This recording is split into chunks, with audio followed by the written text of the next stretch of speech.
Assalamualaikum warahmatullahi wabarakatuh. Hamdan wa syukran lillah. Salatu wassalamun ala rasulillah. Wa ala alihi wa sahbihi wa mawalah amma ba'du. Alhamdulillah, pertama-tama kita marilah panjatkan puja dan puji syukur kepada Allah Subhanahu wa taala yang mana pada kesempatan yang berbahagia ini di pagi hari ini tentunya kita dalam keadaan sehat walafiat, dalam keadaan diberikan nikmat dari Allah Subhanahu wa taala. Siswa dan siswi SMA Nusantara kelas 11 IPA maupun IPS, kita akan melanjutkan materi kita pembahasan minggu yang lalu mengenai Quran, surah Al-Baqarah, ya,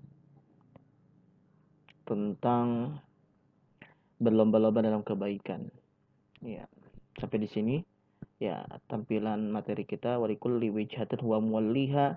Bagian pertama dalam surat Al-Baqarah ayat 148 berbicara tentang perbedaan kiblat.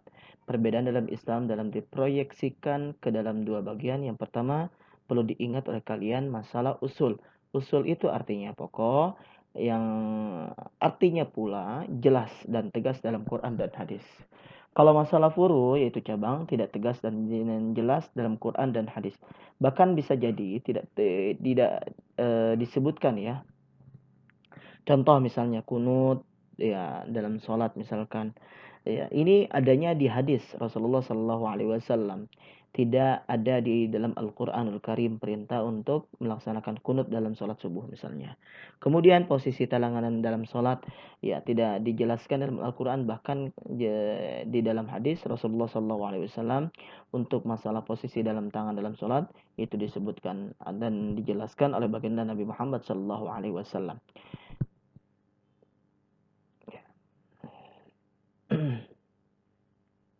Oke, kalimat fastabiqul khairat, berkompetisilah dalam berbuat amal kebaikan sebagai bekal untuk menghadap kepadanya di akhirat kelak.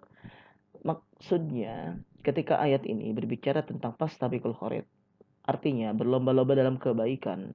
Ya, kita diperintahkan oleh Allah Subhanahu wa taala, siapa saja yang ingin melakukan kebaikan-kebaikan di hadapan Allah Subhanahu wa taala sebagai bekal kalian nanti hidup di akhirat kelak, khalidina fiha abada. Kalian akan bertempat tinggal di akhirat nanti itu khalidina fiha abada, kekal di dalamnya. Dunia ini sebagai kita mencari bekal, ya, mencari bekal untuk kita nanti hidup di akhirat. Di dunia masih banyak kebaikan-kebaikan yang perlu kita lakukan selama di badan kita ada ruh, selama Allah Subhanahu wa taala memberikan kesempatan kepada kita. Tentunya kita sebagai hamba, yuk terus berbuat baik untuk sebagai bekal pahala yang kita dapati. Pahala itu nanti kita akan saksikan, kita akan rasakan, kita akan dapati nanti di akhirat kelak. Ya, apapun kebaikannya, jangan sampai ketika di usia kita yang saat ini, kalian usia misalnya 16 tahun. Ya, di usia 16 tahun misalnya, sudahkah amal kalian yang kalian kerjakan dan tentu di hadapan Allah itu diterima? Ya, mana kebaikan-kebaikan kalian misalnya? Adakah kebaikan-kebaikan kalian yang pernah kalian lakukan selama kalian hidup di dunia? Allah akan tampakkan, ya. Kebaikan mana nih yang unggul di antara kebaikan-kebaikan yang pernah kalian kumpulkan di dunia? Adakah kebaikan-kebaikan itu? Tentu tidak ada, ya. Untuk saat ini kita tidak bisa melihat dan menyaksikan pahala-pahala yang kita peroleh. Ya. Kemudian aina ma takunu ya'ti bikumullahu jami'a, kata Allah, di mana saja kamu berada niscaya Allah akan mengumpulkan kamu sekalian. Nah, kebaikan-kebaikan itu bisa dilakukan di mana saja. Bisa di rumah, bisa di sekolah, bisa di tempat yang mulia, contoh misalnya masjid, musola, kemudian majelis taklim. Bisa kalian berbuat baik di mana saja kalian berbuat baik. Menuntut ilmu itu merupakan salah satu kebaikan. Sedekah merupakan salah satu satu kebaikan, kemudian zakat merupakan satu kebaikan. Ya, di sisinya ada pahala sebagai bekal untuk menghadap Allah Subhanahu wa taala. Kemudian tanpa tertinggal satupun untuk dihadapan kepadanya pengadilan hisabnya. Nanti kebaikan yang pernah kita lakukan selama kita hidup di dunia, Allah akan tampakkan, Allah akan hadirkan kepada orang yang pernah, bahkan orang yang sering melakukan kebaikan di yaumil hisab, Allah akan tampakkan kebaikan itu di hadapannya, tidak sampai tertinggal. Ya, sedikit pun, ya sedikit pun itu akan ditampakkan pahala yang pernah kita lakukan selama kita di dunia.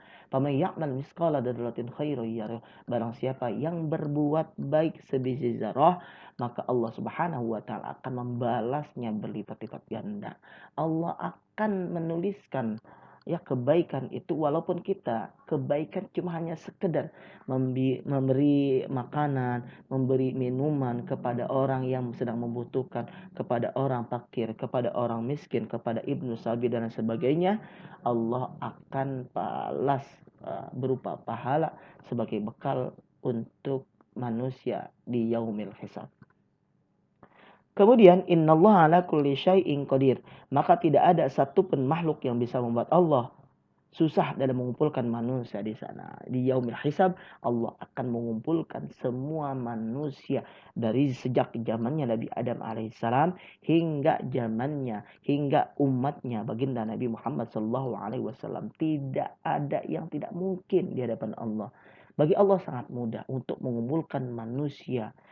Justru manusia yang sudah wafat beribu-ribu tahun, bahkan puluhan tahun, bahkan ratusan tahun, bahkan ribuan tahun, ya Allah akan bangkitkan ya manusia. Allah akan bangkitkan di yaumil hisab seluruh manusia. Allah hadirkan seluruh manusia. Allah kumpulkan manusia itu. Nanti Allah tampakkan kebaikan-kebaikan dan keburukannya. Kalau kebaikan, kita akan menerima dengan tangan kanan kita. Kalau keburukan, kita akan menerima dengan tangan kiri kita. Hati-hati. Ini perintah Allah Subhanahu wa taala. Allah sudah mengingatkan kita semua agar senantiasa melakukan kebaikan-kebaikan sebagai bekal kita nanti pulang ke akhirat di hadapan Allah Subhanahu wa taala. Oke, itu saja. Baik, itu saja dari Bapak materi untuk kali ini. Mudah-mudahan bermanfaat dan bisa diaplikasikan dalam kehidupan kalian sehari-hari. Hadanallahu wa iyyakum ajmain. Assalamualaikum warahmatullahi wabarakatuh.